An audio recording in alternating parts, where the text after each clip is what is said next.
Hello, in this video we're going to make a quick tutorial on how to adjust the column or row height, or column width or row height, sorry. So there's a couple ways you can select a column. If you're going to select a single column, you can just use this columns property, columns 1. So that's column 1 there. And then you just type dot column width equals 20. And so that's going to, this is in point size.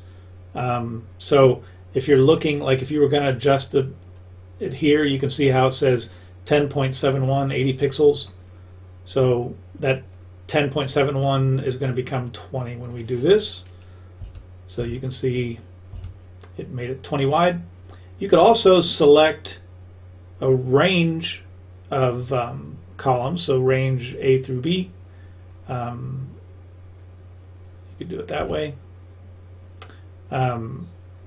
You could also do an AutoFit. So this is like a bunch of empty space. So we go back, we do columns 1, we hit AutoFit.